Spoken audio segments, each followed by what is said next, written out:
Good morning, good afternoon, or good evening, wherever you might be in this fine world. You are listening to the Startup Selling Show, Talking Sales with Scott Sambucci. That's me. Today's episode is a guest episode, and today's guest is Jim Benton. Jim is the CEO over at Chorus. So Chorus is a sales platform that is designed to bring conversation intelligence, and it's one of the fastest growing companies in sales technology. Jim is formerly the co-founder of ClearSlide and the CEO of Apollo. Jim's career is defined by revenue generation and applying the voice of the customer. You're going to hear a lot more about Jim's career, not just right now as the CEO over at Chorus, but also how he started off in sales at AT&T more than 20 years ago. With Chorus and leading the Chorus team, Chorus delivers solutions that help to improve the consistency and quality of the customer experience. So what they do from a technology standpoint is look at your calls, record your calls, and give you data and analytics as to what key terms are being used, what are the connection rates, what are some of the insights that you as a sales manager, as a CEO, should be looking at when it comes to your sales conversations to help your sales team be more effective and serve your customers better. So Jim and I just wrapped up our conversation, and we talked about a couple of key topics here. So one of the main driver of our conversation was around sales productivity. And so because of Chorus's platform and their ability to look and analyze, look at and analyze calls, they've got a huge data set that looks at things like connection rates of cold calls, how many follow-up meetings are happening from the initial conversations that are happening from your sales team. How many times have phrases or words like COVID or coronavirus or economic downturn come up?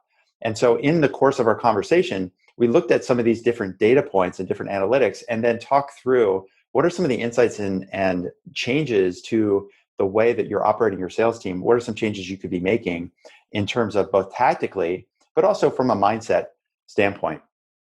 Some of the other stuff that Jim and I talked about was thinking about like how the work of a salesperson has changed over the last couple of weeks, and more importantly, how may it have changed almost permanently as we enter into this new phase of selling and thinking about things in a new way. We talked about the importance of getting clear on problems, getting clear on who the buyers are on the other side of the table, and how important it is to bring in your executive team and your buyer's executive team to the conversation. And then we talked about the importance of authenticity and giving you and giving yourself, giving your team permission to be human in your conversations and to take some big shots and to go after some of those companies. And so Jim had some really great lessons from his personal career, including how he cold emailed Steve Jobs and was able, through that cold email, to get a deal between Ticketmaster and Apple. So if that's not enough of enticement to listen to the rest of this episode, I don't know what would be. So that's it for the intro. We're going to head over to my conversation with Jim in just a moment. Before we do that, I just want to say thank you for listening to the show. Two things I would really, really appreciate if you would. Number one, if you're digging the show, please leave a review on Apple Podcasts, Stitcher, Spotify, wherever you're listening to this podcast. The reviews help those engines recommend our show to other people just like you, and it also tells us how we're doing. So if you would leave a review, that would be awesome. And secondly, if this episode or any of the episodes that we've been recording here over the last couple of years have been useful for you, and you could think of just one other person to recommend the show to, we'd really, really appreciate it. Maybe it just means taking out your phone right now and sending a text message, copying this link to the article, to this episode, sending over on an email to a friend of yours that maybe could really use the help that we're sharing here in this episode with Jim. Whatever it is, viral is still the number one way that podcasts grow. And we've been seeing our podcast grow over the last months and years. It's a slow, steady march. And when it comes to subscribers and episode downloads and listeners. And so the more that you can help us get the word out, the more jazzed and the more excited we get to bring some of this great content to you. So please leave a review, please tell a friend or 10 if you would. And that's it for now. Let's head over to my conversation with Jim Benton. What I'd love to do is hear from you personally when people say, hey, Jim Benton, what do you do? How do you answer that question? What do? I solve problems. I'm someone that loves to spot a problem, find a problem, and have deep conviction that I'm about to help you, and that one day you're going to buy me a beer for helping you. That's the sales side of me, is that we solve problems. Well, I was reading your background, and so you've been doing sales for a while, going all the way back to AT&T. Then you were at Evite. Then you're at AdBright. and then ClearSlide for a long stretch, where you're the co-founder and chief strategy officer. You're entrepreneur in residence at Color Genomics, then at Apollo as the CEO, and now at Chorus. And so you've been doing sales a while. This is not a new thing for you. I wanted to be a product guy out of college. I was teaching myself how to build websites down at Santa Clara University. Yeah. And this is back in 97. So I graduated, college in 97. Internet was still pretty new. And I wanted to work at Yahoo. I was a finance major, and I was, I'm in the basement doing this, but I got a ping from AT&T up front. My resume was on Career Builder back then, and poof, I landed in a sales role as a AE in San Jose, calling on startups. And so it was a fun way the world kind of came together. Yeah. So you and I are about the same age. I graduated in 96, and the internet, I didn't even have an email address when I was in college. It wasn't until after I got my first real job that I got an email. I was like, oh, what is this thing? You can send messages to people, you can send letters to people. And I used to write emails as if they were letters with a header and, very formally. I remember playing the blinking cursor. Oh yeah, absolutely. For sure. And so I did want to ask you before we dive into the core of what we're talking about. So at AT&T, Mr. Wizard Award. Oh. It's about problem solving. It's funny you ask about that. Do I still have that on my LinkedIn? Yeah, you do. I probably do, because super proud of that moment. Like, I joined a company where I'm doing foot canvassing. Back then, 97, first job is, here's your territory, a couple of zip codes. And your job is to get office managers and companies to switch from one vendor, to AT&T for voice, long distance, and some of their frame relay data stuff. And at the time, I thought the sales motion was kind of complicated. I would go into your office if I were calling on you, Scott, and I'd ask for your phone bill. And I'd say, let me take it away and I'll come back to you in 2 weeks. This was the motion I was taught. And I'll tell you how much we'll save. But a lot of people found the phone bill to be sensitive. You maybe have certain calls to a certain market that might show who your vendors are, or et cetera.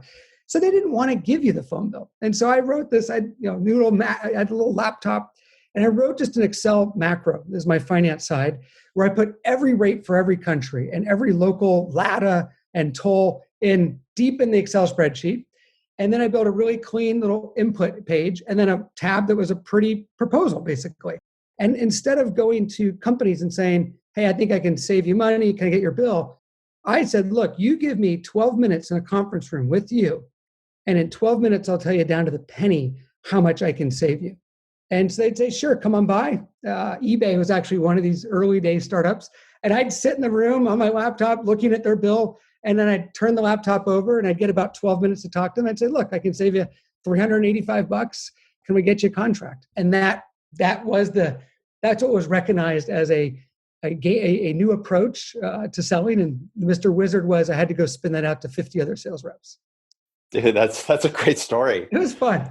That is a great story. I have a similar story. I sold textbooks, college textbooks for Prentice Hall, which is now Pearson. And I had a territory about 20 universities, and they said, sell textbooks. And it was like door to door, knock on the door, talk to the professors. What book are you using? What do you like about it? What don't you like about it? Can I send you a sample? And then you just, it's basically door to door sales. Glorified, because you're called a publishing rep, and you're working in the educational space, but you're just doing door to door sales, and really quickly establishing a relationship, trying to figure out what the needs are, and then following up with people.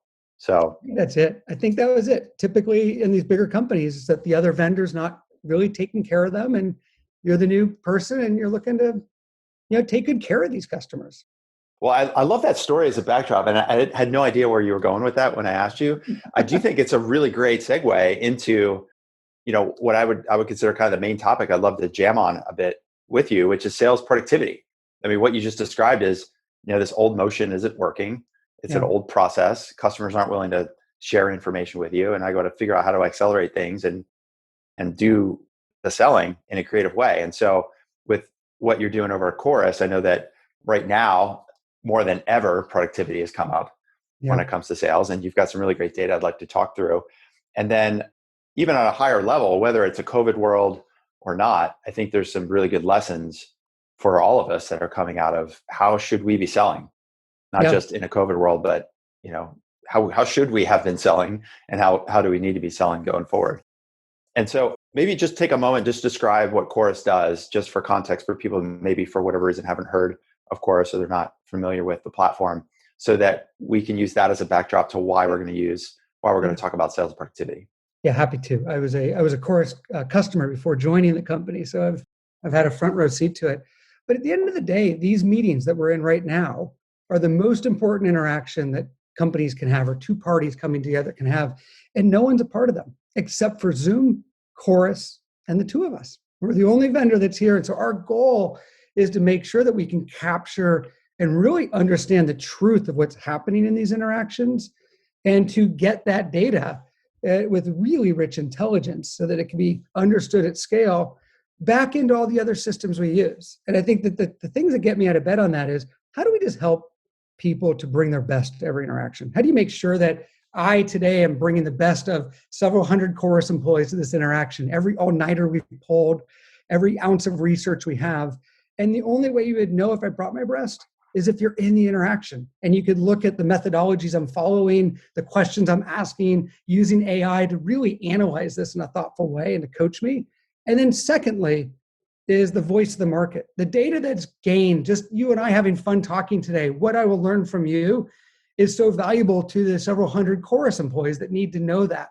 And that data gets lost today. It doesn't make it beyond a couple lines in the CRM. It's, had a good call, we're going to follow up on this.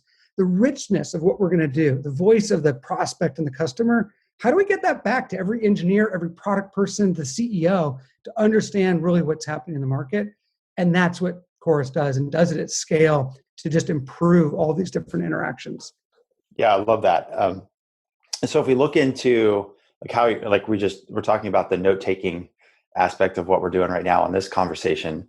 And so pulling that information, that data, and turning it into information really is the core of what you all do. And so because you've been analyzing, probably at this point, millions of conversations, there's a couple of kind of top level numbers that you shared with me coming into this call that I like to use as sort of a starting point. Sure. Not just because I think the numbers are useful for people to know. What I'd really love to hear is, what are those numbers telling us as salespeople what we should be doing and what should we not be doing in the current environment, and what are the lessons we can learn from this environment for the months and years ahead? And I think, Scott, on that, I appreciate that, because I think the real key here is that as COVID was kicking in, I had just joined Chorus. It was clear to me that we had insights into the overall market of sales productivity that were telling a story different than the fear that we were seeing. And I shouldn't say it, the fear was real. We were all nervous as we were trying to figure out the key there. But we were seeing insights that did not match what you would expect or kind of think would be happening when everybody moved, out of the offices and into their homes. And that's what we wanted to really bring light to and share with others to help inspire the great work that we all need to go do at this time. What was one of the early insights that you saw for a lot of people, it's actually a lagging indicator because you're listening to recorded calls, but really it's a leading indicator as to expectations. What was one of the first discoveries that you saw in your data that was probably like the most surprising or the most unexpected as compared to what the expectations were? Yeah, the very first daily briefing was March 24th. So just right in the smack of this. And when we had our researchers look at the number of recorded meetings week over week since January 20th, it was essentially flat. It had not changed very much in that time period. And I was shocked. I would expect it to go down significantly, just given what we were all going through. So that was my first observation, was, wait a second, this is incredible that an entire industry of sellers and CS professionals and solution engineers have moved out of the office, yet we're still just doing our jobs. We're just talking to folks. What we then did is we dug a little bit deeper into that by segment, by different verticals. And that is what was actually pretty interesting, is that it wasn't consistent. What was driving this flatness was certain verticals were having a huge increase in demand as related to the work from home and just demands on infrastructure, security, collaboration. And other categories, hospitality, travel, HR tech, were actually down 33% or so. And so they were balancing each other out into a flat line, but really interesting insights that I thought could help. And we thought as a team could just help others to figure out, who should we be talking to right now? How do we keep the spirits up? Yeah. So when you look at those, and obviously you talk about like HR and travel and hospitality being down, and of course like technology or risk or security compliance being up. What would you say to a salesperson who says, "Oh, well, then I should just book more meetings"? Like, I'm trying to get to the core behind if we know that meetings are flat and they've continued to stay flat, and Yeah. some are up and some are down. What should I do with that information as a way to increase my own personal productivity? My first audience was the CEOs out there, which is we have CEOs right now that have never had their entire teams remote. They can't see them. They can't walk down the hall. They can't feel the energy. And they have to make two critical decisions right in the middle of COVID. Do we immediately let go people because we think they're just not selling and we can't support the staff if it's not going to be productive?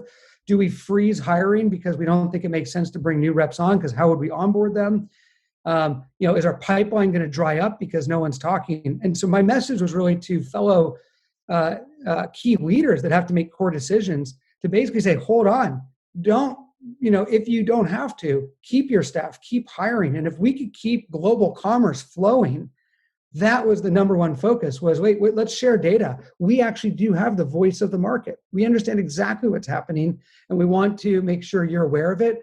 Because you might feel from your home office or your garage or wherever you're working that the world's come to a stop, and it hasn't. And we need you to know that because your team might be doing far better than it might seem. And that was the number one objective.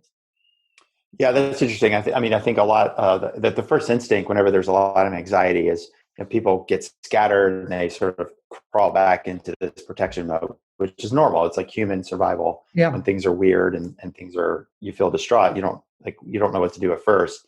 So the reaction, of course, is to pull back, right? I got to defend cash flow. I've got to figure out how to extend runway. Nobody's going to buy. I hate generalizations like that. Nobody's buying. Yep. Everybody's shutting down.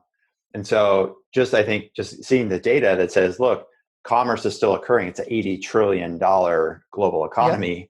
More than 80 trillion. So people are still doing business, even if it's down 10%, there's still 70 trillion left or 72 trillion left. And that there's problems. I think that was the key, is that there's real problems to be solved right now. They're just different, but people need help. And that's the role of sales, is to find these problems and to bring them brilliant solutions. So from a sales productivity standpoint, if you're looking at, what are some of the other things you're tracking? Obviously you're tracking number of meetings, number of calls. I saw some of the data that you shared ahead of time where cold calls were down 34% initially, but they've been moving up over time, which I think makes sense. In that people are trying to figure out what's the new message. Is it kosher to even do cold calling? And now people are realizing, well, I probably should, because if I do cold calling, the other data that you showed is that connect rates are up. So people are actually taking calls when I call them. Yeah. So it takes a while for that sort of learning to happen. If I'm a sales rep, at first, if I'm not doing any calls, and then my manager says, look, you got to do some cold calls. And I do some cold calls, and I start to discover after a week or two, like, wow, I call people and they answer the phone. Yeah. That's amazing. Exactly. So there's this sort of it takes some time for the flywheel to start spinning in people's heads. What are you finding is happening in those calls, right? Because I might take a call simply because I'm like, maybe it's like somebody that needs to get in touch with me. So I take the call that I normally wouldn't because I don't know the number. So the call rates could go up. So can you tell us a little bit about what's happening in those calls to tell us that, hey, this is good. That was the next thing, Scott, that we looked at was, all right, so we're having these meetings. It's up and down by segment.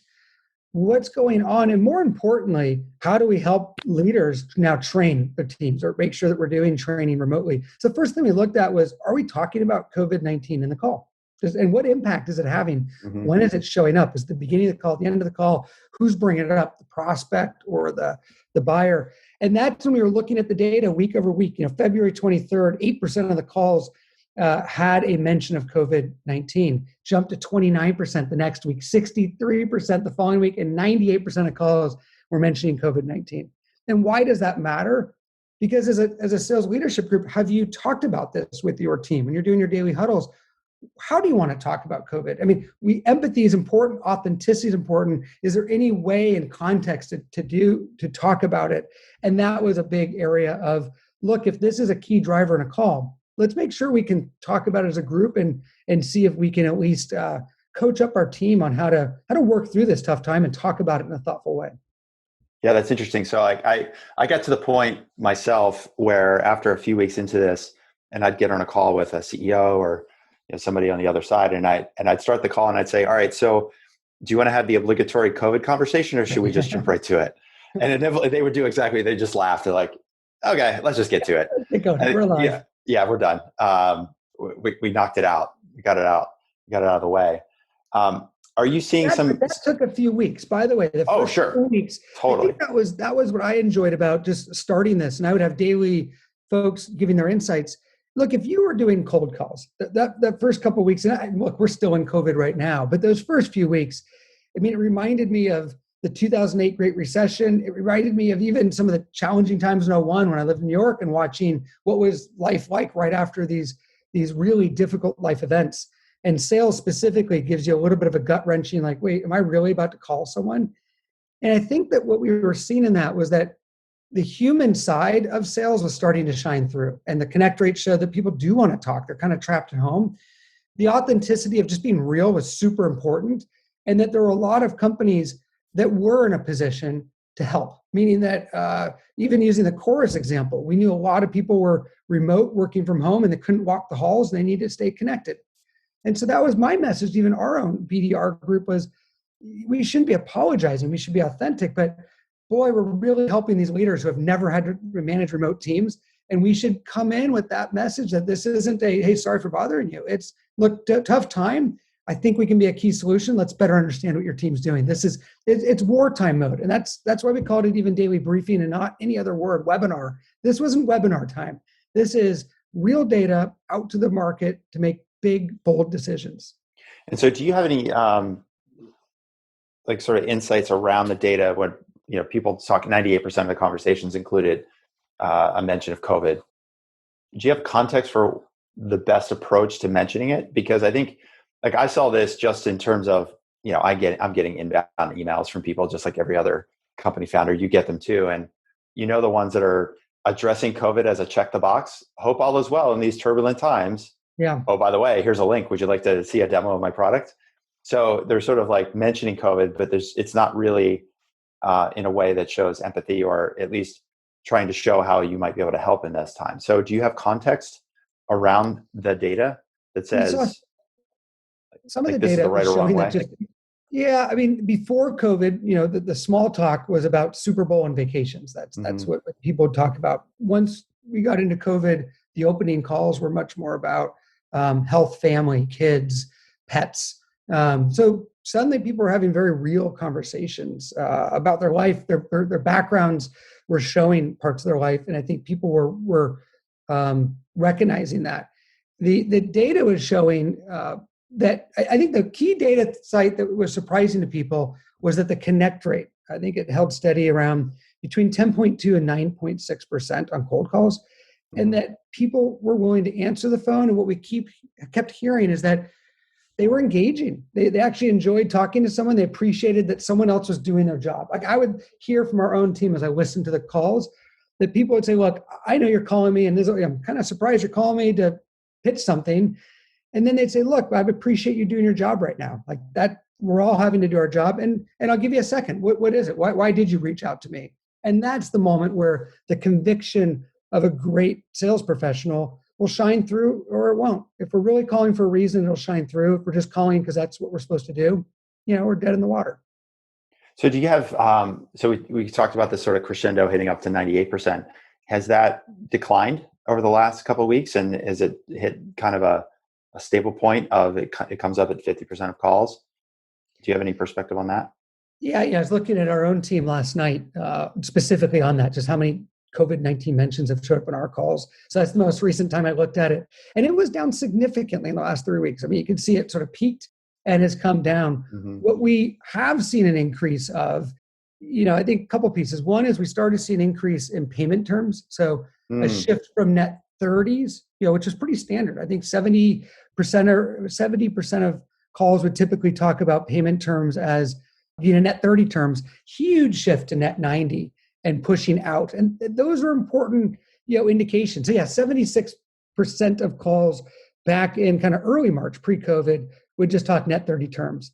And that dropped to 61% by March 30th. and continued to drop. And what was interesting there is a little bit of training or a little bit of a program, just to, hey, if you're willing to do net 30, we can give you a little extra, would completely change the course there. But you would need to know that that was changing in order to put that program in place. That's a really interesting insight in that it's not that things stopped selling. The economic activity was there. And I saw this with some of your daily briefings. It was more about how maybe it's just being flexible around payments, as you said. Right. That's right. Aligning incentives. We saw a big drop in cold calls. So we had reported, a 42% drop in cold calls. Then it was a 36% drop as we kept going. But emails were increasing. We saw a 51% increase in the amount of emails that SDRs were sending. So people no longer have direct office numbers. They're calling cell numbers, phone calls down, emails up.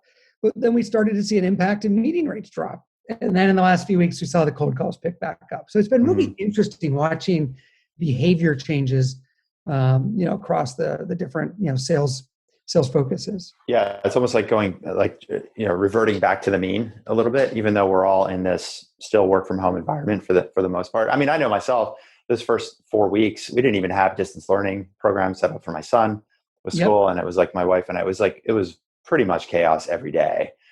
And it's still chaos, but it's like an expected chaos. We've gotten better at balancing, but our life isn't any different than it was, 6 weeks ago.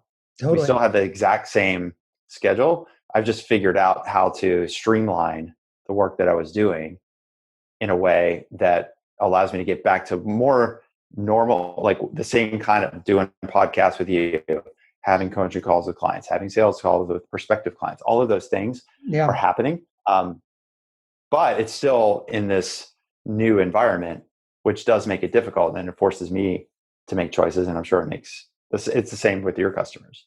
I think so. What I was hearing from folks, like for example, we were sharing meeting volume across the country. So we have a visual by city. And I'm looking at, as an example, if I look at April 7th, so about a month ago, Boston was down 9% week over week. Seattle's down 7.9%. Utah down 19.5%. I mean, you could see like we were right in the peak. Boston got hit very hard. Same with Seattle, that we were way down. And now when we look at the most recent data on those markets, we're seeing Boston up 17.5% this last week. Seattle up 13.2, 22% increase in Utah. It's been amazing to watch teams embrace the new normal, which means we're still pretty much at home, but getting the productivity back up, getting healthier, getting their friends and family healthier. But that's what we're picking up. One of the interesting things is all remote teams were pretty steady. They got through this. Yeah. Nothing to see here. We've done this before. We know what we're doing. Small changes, and continuing to see improvements across those groups. Hey, we are off and running in my conversation with Jim Benton, CEO over at Chorus. Lots of stuff happening in the world right now. And one of the things that we'd like to do is help startups ramp up and scale up their sales process. Lots of different ways that we do that. Number one way for you to get some help from us is just head over to our website. Head over to Qualia, Qualia.com. When you get over to Sales Qualia, there's two things you can do if you haven't already done this. Number one, you can hop onto our email list because we're sending out episodes of these podcasts. We're sending out tactical tips. We're sending out links and resources and frameworks and playbooks every single week to the people on that email list to help you grow your sales. And number two, over at salesqualia.com, you can download a copy of my most recent book called Stop Hustling, Start Scaling: How to Ramp Up Your B2B Startup's Repeatable Revenue with the Q Framework. So if you're an enterprise B2B tech startup and you're looking to ramp up and scale up your sales process, then you definitely want to check out a copy of this book because I wrote it for you. So check out a copy of that book, Stop Hustling, Start Scaling. You can get a copy of the book, hop onto our email list, both over at Sales Qualia, Sales, Qualia.com. That's it for now. So you mentioned payment terms as being, or net 30 as being a keyword that surfaced. Are there other keywords and phrases or terms that you're seeing that maybe were unexpected or would be an indicator to somebody listening, like, okay, I should be thinking about this as a way to position my conversation? One of the biggest things that surprised us in the data is looking at the involvement of directors and executives in the sales buying process.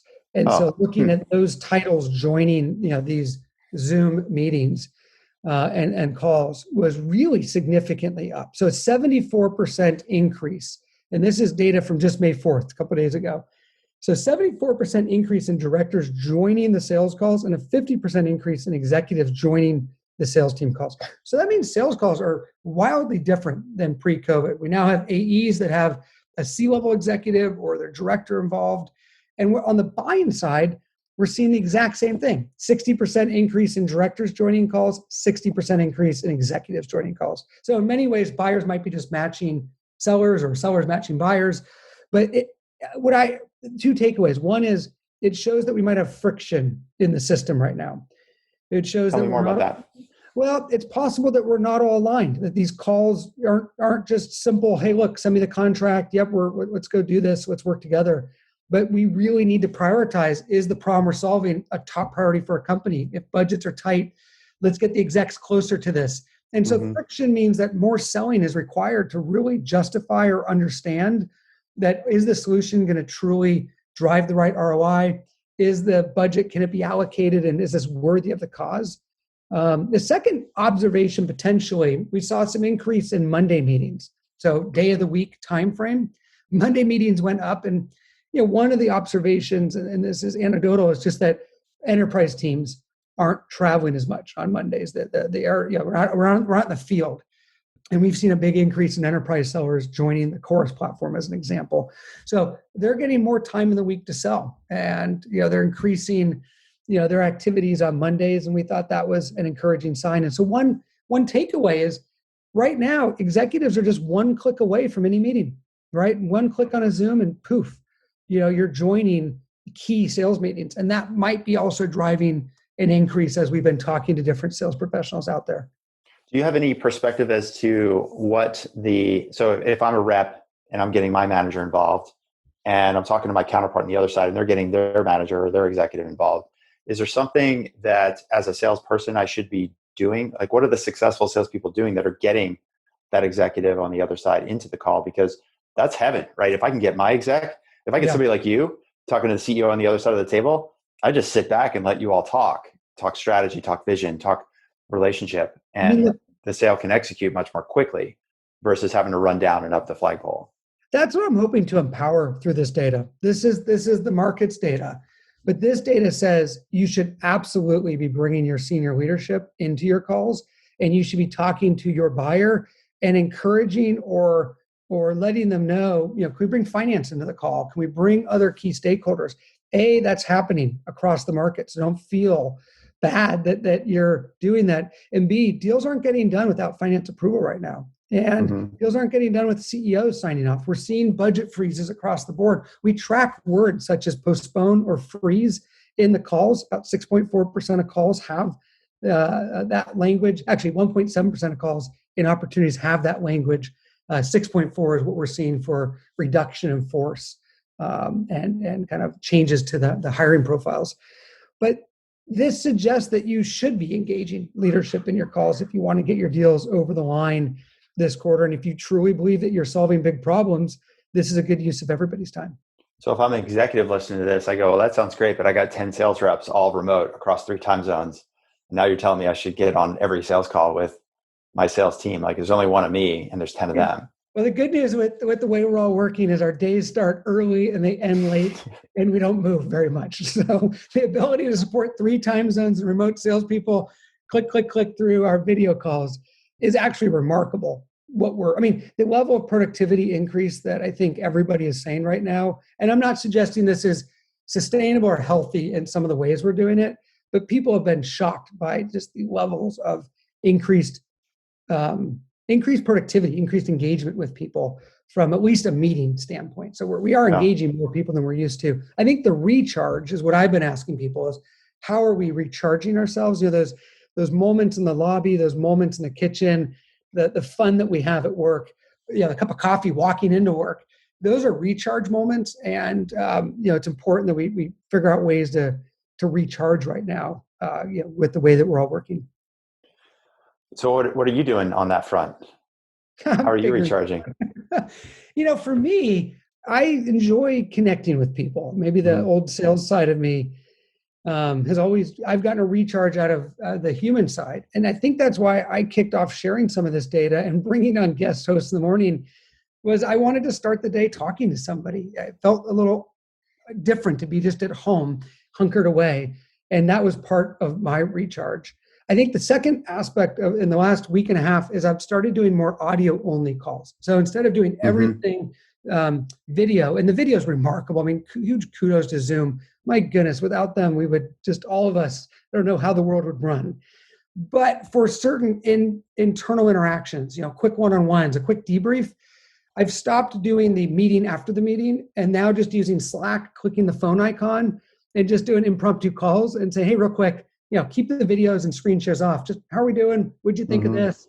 And I've enjoying those. You walk around. I'm hearing others suggest to their teams that, look, get out, everybody get out, walk your street. You walk your street, I'll walk my street. Let's both talk, separately, but let's be active while we're doing our one-on-ones.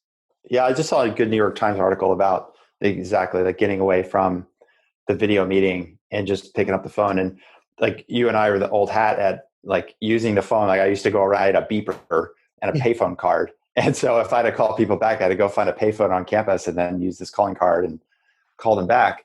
You're making us sound really old right now. Just for the record, we are. I mean, and beepers. I had one too, but my goodness. Well, I thought it was cool. I mean, I had beepers back when beepers were cool. Like, you go out on a Friday night, you make sure you brought your beeper.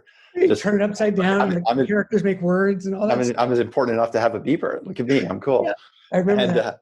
But the context, like the context of a call, when you just have to like really listen to somebody, and that's what they were talking about this New York Times article. Like it's funny. Like when I talk to my parents, if I just call my parents, it's just me and them. I just call them on the phone.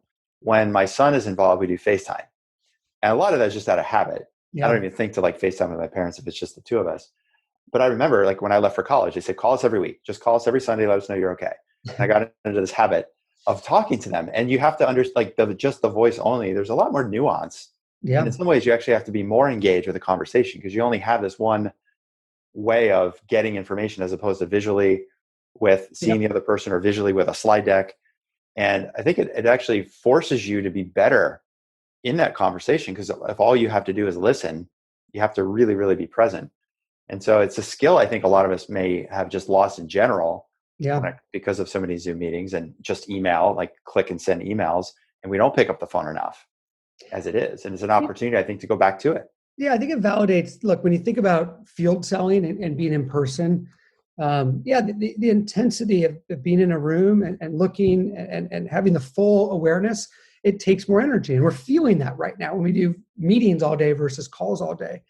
I think what Zoom is really showing us is that with a great video and doing our classic presentations, we're able to connect at far greater levels than we ever thought possible. And I am curious as we get back into the resuming of kind of where we were before, the impacts that we're going to see on the field motion. It won't go away. I mean, the motion won't change. It's a much more complex motion than inside, but the way in which we use the visit and the in-person interaction, I think it might change. I could see it being more experience-based versus sitting and doing slides in a room together. That we've proven we can do over Zoom quite well. But the breaking of bread, the going to a show or a concert or just some activity and building trust and relationships up, boy, I think we're all really, really hungry to get that back. I am. Yeah, back to the happy hours, I guess. I guess that work. Yeah, I guess they do. So I'm more of a like going to conferences. People think I'm an extrovert. I've tested multiple times. I'm actually very introverted. So going to a conference is a big deal for me. Walking into a big vendor hall, it's like working a booth is a big deal for me. And I'm just tired at the end of the day. Like the last thing I want to do is go to a happy hour. But I do think you're right. Like I think about myself, like we do workshops and there's nothing I enjoy more than just going in front of a room for half a day or a day and just like jamming with people, coming up with ideas. And I get a lot of energy. I'm more energized at the end of the day than I'm at the beginning. And, as much as I find myself to be introverted, there are those moments where I'm like, that engagement, you can't replace the magic of what happens when you're in a room, the laptops are away, and we're just like working with pen and paper and markers to build out a sales model. So I think on the recharge, one of the challenges I think people are having today, myself included, is that even on that introvert extrovert, we all sort of have a mix there. I enjoy the engagement. If I'm at a conference, I can get into it, but I need a recharge at the end. I need the quiet time and just, that moment I enjoy very much as well. I think whereas we're all working at home and you got kids or whatever the situations are, you can literally end a day full of Zooms and within 45 seconds be at the kitchen table and eating dinner with your family, which is quite remarkable. It almost feels like we've invented, teleportation. You can teleport anywhere. But there's just no moment, and then that ends, and you're catching up. And so, I think we're all figuring out ways to get some separation. And for me, just getting 10 minutes outside and just sitting in the, getting the sun for 5 minutes, eating a sandwich. Those make huge differences on just quick recharge. And meeting ends 5 minutes early, and a quick lap, and you're back at it. So based on the data you're seeing and sort of thinking about this longer term trend that's maybe start to emerge, I know it's still kind of early, 4 weeks after this peak of 98% of COVID, conversations having COVID, now it's back down a little bit. Regardless of as to when we get back to the office and start doing these sorts of experience-based sales strategies, what are you feeling like is going to have to change? Like, what are the lessons that we've learned when it comes to sales productivity? Like if we treat COVID as just as an episode to expose a larger opportunity for us to get better, what are a couple of things that you feel like you're seeing or that you think we should be thinking about, even if it's not data based? I think we've all talked about data-driven sales for a long time. Mm-hmm. And I think in a very short window, we've all had to become extremely data-driven. And I think you've got Aaron Levy, you've got others talking about digital transformation having to happen in a 2-week window. I think in the sales side, we talk about our tech stacks, we talk about all these tools we have, and they work incredibly well. For some of us, they work better than others. What we found in this window is that all we have is the data. And the data shows that we're doing a great job for the most part. But the data is really critical. So the whole kind of feeling the vibe, feeling like everyone has to be close to you, I don't know. It goes much bigger than that. I think at scale, you quickly realize it isn't about just hearing people, on the sales floor talk. It's about understanding what's really happening in the calls. How many of those calls are getting follow-ups? We saw a 7% increase in follow-up calls. How many questions are we asking in discovery? We've seen a big decrease in discovery questions asked during COVID, as well as the trend for the year.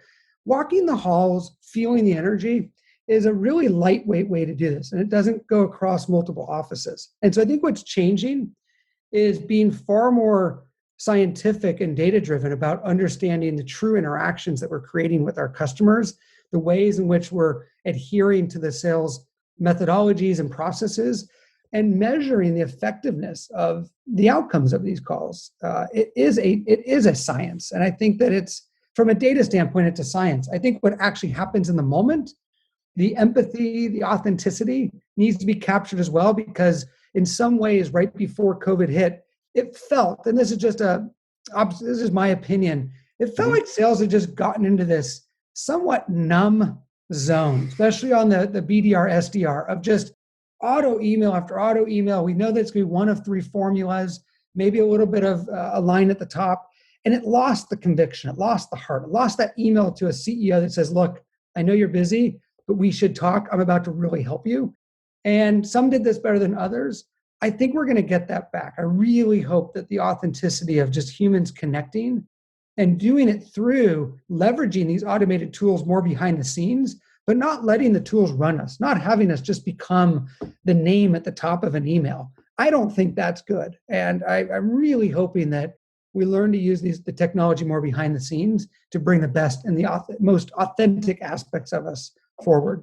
And I'm really curious because I have a similar hypothesis around these automation tools. Like if you think about just the last 10 years, having sales engineers, then having SDRs, having customer success, we've installed a lot of these points along the sales journey, from all the way from marketing, which hands over the SQL, to the SDR, who hands it to the AE. It's a sales accepted lead. So everybody has their compartments, and it has become a true machine, way more than it ever has before. And so because it's a machine, it's viewed as like, okay, I'm going to click send on these emails because I'm using SalesLoft or Outreach or whatever.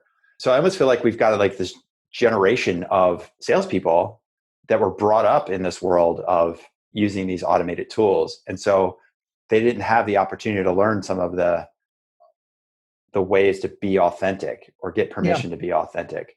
So what are some things that like what are you doing with your team to help them like maybe it's just give them permission to be authentic, or how do you teach somebody? You can't really teach authenticity, I guess, but maybe you can teach them how to be authentic. You can encourage it. You can encourage it. I mean, look, I've been really pleased. Our team, we've always taken a personalized approach to the BDR. We've got a terrific leader who's done a lot of thought leadership around this, but adding personalized messaging to every one of the outbound emails that we do and being thoughtful about that. I felt very proud that I've seen that in our own organization and making sure that we're not just sending to send. And by the way, the automation, I think, is here to stay, and I think it works incredibly well, especially in high volume inbound motions, conferences. I mean, this is huge improvements to where we are. But some of the areas that we need to keep pushing our groups is, I think, about the confidence. I think that teaching, I think for folks who did it before the automation, you did have to think a bit more about, why I'm going after certain people. You had to craft your messages, and it was inefficient. So thank goodness we're not having to do that on every aspect of every touch.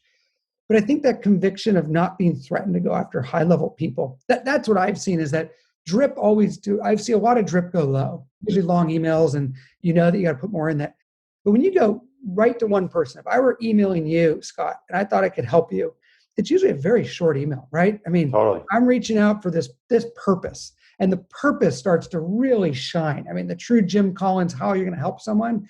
And it's not about, I saw you said something on LinkedIn, or, it isn't the lightweight stuff. It is, look, from what we've seen, or we're working with some more people, I really think we should talk. I think we can have a big role for your business. I want to learn more. And it's one or two lines. And, with these 2 times work to connect, or have included a quick link to McCalendly or Chili Piper to really make it efficient. But I want to talk to you. And I think that when that shines, your connect rates can go up incredibly high. And yes, we need the automation to make sure we follow up, because the follow-up is where 50% of the benefit comes from. But we are lacking some of those hard-hitting, personalized, short, specific emails that say we really should talk. That's interesting, because you mentioned just a bit earlier that follow-up rates or follow-up calls have gone up 7%. I think that was a data point. So like if I'm a sales manager, it's a classic measure output, not input. So I could say, well, the market says it's okay to make cold calls, so just go make a bunch of cold calls. But if my connection rates are lower, or I'm not getting the second call, I could get a bunch of connections, people taking calls because they're taking more calls now. But if I'm not getting more follow-up calls, then all of that work is just an input. It is actually not creating an output. So as a manager, I'd want to think about what's the downstream, almost like the 2-step effect. It's not just doing a bunch of calls or getting a connection. It's like, how many second calls are we getting? That's maybe the real measure here. And that can prove some of the authenticity that you're talking about, that we're actually making a true human connection here. I think that's right. It's funny. I had an interaction right when I joined. I was just meeting the company and doing small group sessions. And I was with our BDR group. We got these just tremendous, amazingly great people who work incredibly hard on our team. And one of them had just come off a tough call. I mean, this is right in COVID, where someone literally said to him, "Are you really pitching me right now? I mean, during this period?" And that's a tough thing to hear for any of us. I would have a hard thing. You just caught me off guard. And so we did a little quick role play on that, on how to do that. But one of the things that I like to tell folks is just to really put yourself, as you're younger in your career, into the shoes of the role you're going to have in 10 to 15 years.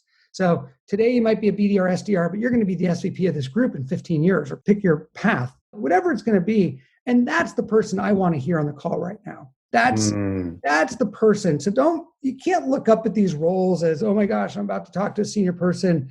You're doing them a huge favor. I'm thankful when I get a great inbound of someone that says, "Jim, you probably have a problem. We think we can help you, and here's why. Let's talk."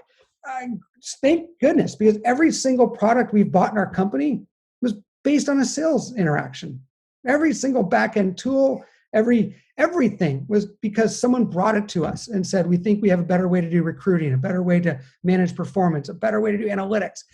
These are all driven in some form by, marketing and sales. And so we need it. And I think that as these BDRs, SDRs grow their careers, being really strong, really just eye to eye with everybody it's hard to do.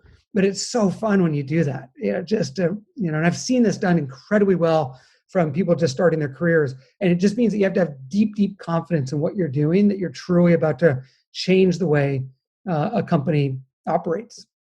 I absolutely love that. When we were Scott kicking off ClearSlide, and I've shared this before on stories, but we were sitting in a kitchen, Great Recession of 2008 and 9. I mean, we kicked this thing off in October. It's now January, and we're like, let's do this. The market is bottoming out at 6,500 3 days before we incorporated, and I had to reach out. I had an agreement with my co-founder that we would not code unless I could get 5 paying customers, even though we hadn't built the darn product yet.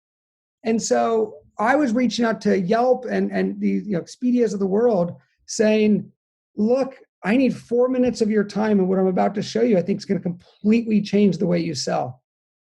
And that was just to VPs and so forth.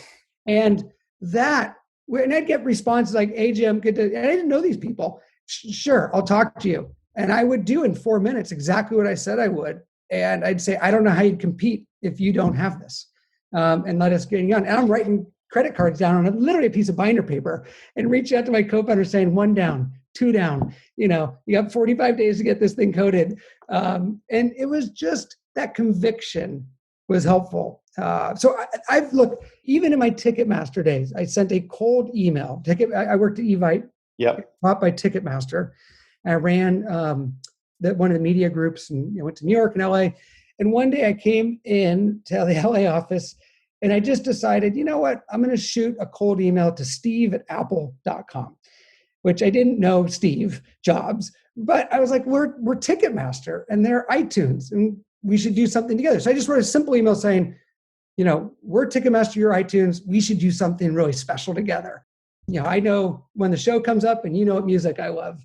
And I got a response back in 24 hours from James Higa, who was one of the right-hand execs, saying, we'd like to invite your team up to Cupertino, which we did go. And about a year later, we got the integration live in iTunes with Ticketmaster. That's an SDR. I did an SDR role of just sending an email with a thoughtful thing of how we could solve Apple's problem, which is people love music, but how do you go see these artists? And we brought something magical to the market. That's why I love the role of sales. We don't sell anything. We just unlock potential of just greatness. And so right now in COVID-19, there's so much greatness to be unlocked as well. There's also some really challenging, sectors. But even those leaders are telling me that they're doing things that are different. They're going to restaurants and literally saying, this is a good time to upgrade your point of sale solutions. So let's do this right now. And they're getting progress from that. So I'm just super inspired by that type of work, which is sometimes different than some of the drip emails that get sent to my inbox. Dude, that's such a great story. And I think for anybody who's sitting around, like if you're an SDR and you're, 24 years old in your first role, or you're a sales VP and you're like waiting for your CEO to start up a conversation with Apple or Microsoft or somebody like that, like don't wait. You have permission, right? Jim just gave you permission to. I was in my 20s when I did that. It's just a random email you don't think you'll ever hear back, and it changed everything. That's such a great story. I think that's a great place to wrap up here. So, man, I'm so curious. I want to ask you more, but I know we're out of time. If people wanted to learn more about Chorus, or they want to get in touch with you, where's the best place for them to go? Yeah, go to Chorus.ai and you can check out, and sign up and talk to our team. I do a daily briefing at 8:35 a.m., which you can find on the Chorus.ai website as well. And we look forward to engaging. Yeah, by the way, those daily briefings, I watched a couple of them getting ready for our conversation today. And what you just said is like, hey, we're doing them every day at 8:35. I think that's an opportunity for a lot of companies out there to look at that as a model and say, look, like we can teach our market something about their problem. And I'm going to give and give and give and add value. And that in itself, I think is a huge sales tool. Even if your audience is 10 people to start, who cares? Because that's an opportunity for you to really leverage and separate yourself from the rest of the marketplace. So I love that you're doing these every day. And it's like the new radio show. It's like, hey, we got time and traffic on the bottom of the hour. Traffic and weather on the quarters. It's a new muscle. I haven't done that before, and I have a lot of respect now for you, Scott, and going through these interviews and how do you listen and ask. but I'm really enjoying just the interactivity of just meeting great people as you're doing right now. Yeah. Well, look, man, it's been so great having you on the show. Thanks so much for carving out time for us. As soon as we get this show up and onto Apple Podcasts and all these other platforms, we'll let you know. I'll let your team know. You can share the notes and post and all that good stuff, so we can get it out to your tribe. Tons of great info here, not just about selling, but just like mindset, giving yourself permission to be authentic and to go make those calls. So really, really glad we're able to make this happen today, Jim. Thank you so much for your time. Likewise. Thanks, Scott. Appreciate it. All right. Cheers. We'll see you. Bye.